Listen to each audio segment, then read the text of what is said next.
Hi guys, how are you all today morning? Good morning. Today is 21st November 2022. My name is T.S.V. Raghavan and I live in Chennai, Tamil Nadu, India. I am a published author with Amazon Kindle and paperback. I write on spiritualism, fiction, and assorted subjects. Spiritualism happens to be my favorite subject. This is my spiritual vlog on YouTube. Haribol trsv nectar nectar nectar. In this particular vlog, in my previous videos, we have been discussing in detail about the in-depth meaning of a famous English proverb. Don't judge a person by the way he or she lives, but please judge him too by the way he or she dies.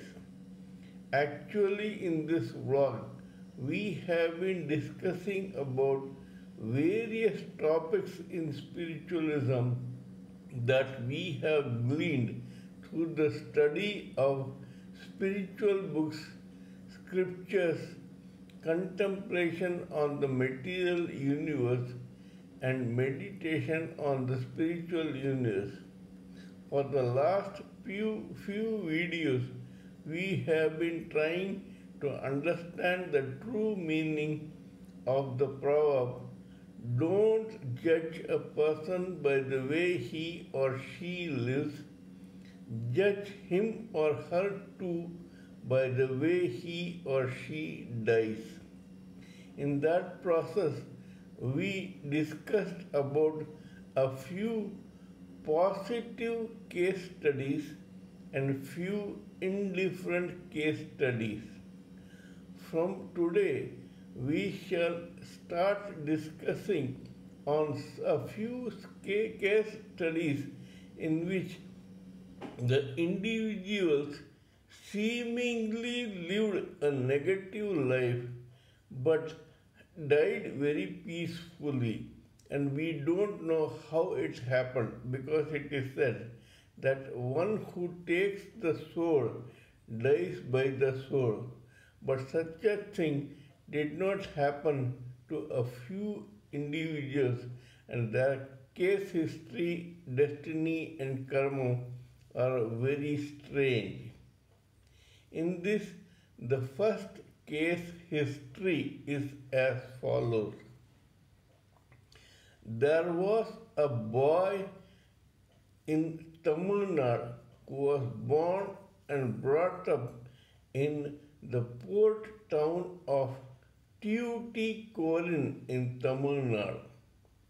This boy's father was a rebel leader who was being sought after by the police of that particular government during that particular era.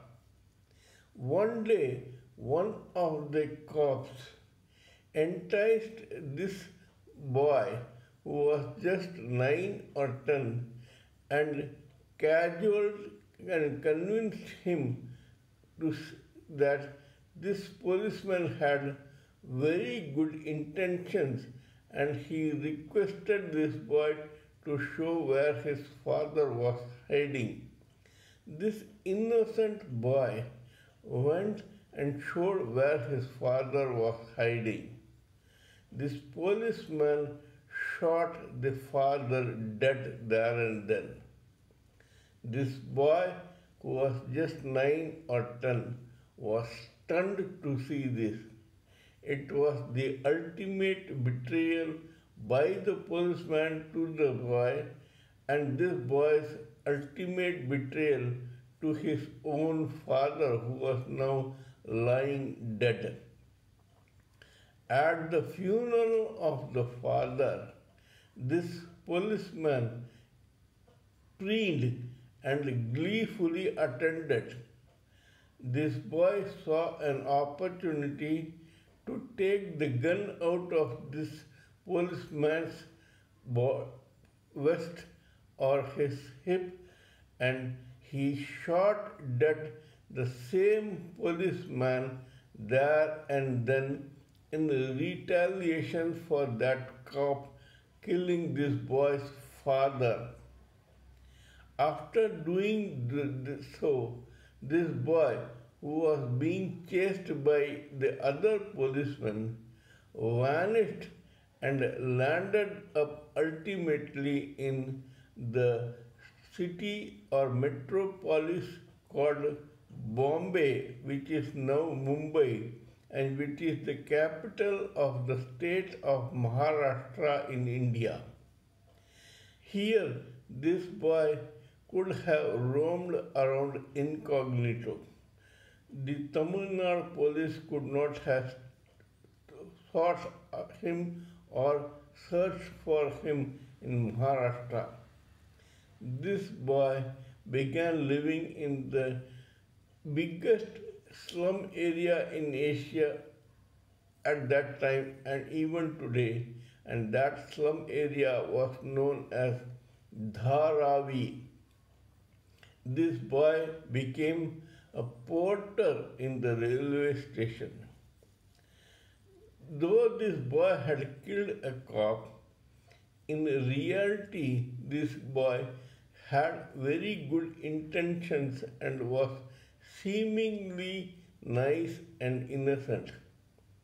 So what this boy did was, there was a place called Dargah, a Muslim place where there was the samadhi of one great saint, a great Muslim saint.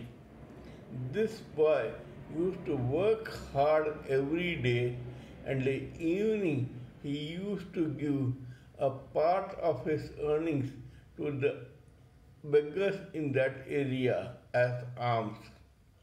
This boy also brought food for them when he could afford it. Slowly but steadily, this made this boy locally popular. He was still living in Dharavi. At that time, in Dharavi, the majority was South Indian. The population in Dharavi was majority South Indian. There were two groups among the South Indians. One was called Tirunelveli Tamil Nadu, the other was called Salem Tamil Nadu. These groups could not see eye to eye, and they had a terrible fight one night. In that fight, there were several casualties from both sides, but Vardharajan managed to contain the fury and bring that war to an end there and then. From that day, his reputation in Dharavi grew. The name of this boy was Vardharajan Mudaliar, also known as Vardhabai in the Mumbai underworld and in public. After some time, this guy began doing what is known as Kattai Panchayat in Tamil Nadu.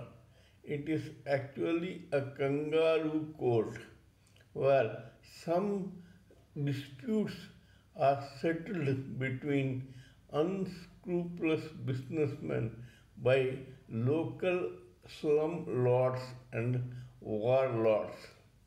By this time, Vardhabhai had made his own army of goons, brawlers, fighters, and cold-blooded stone killers.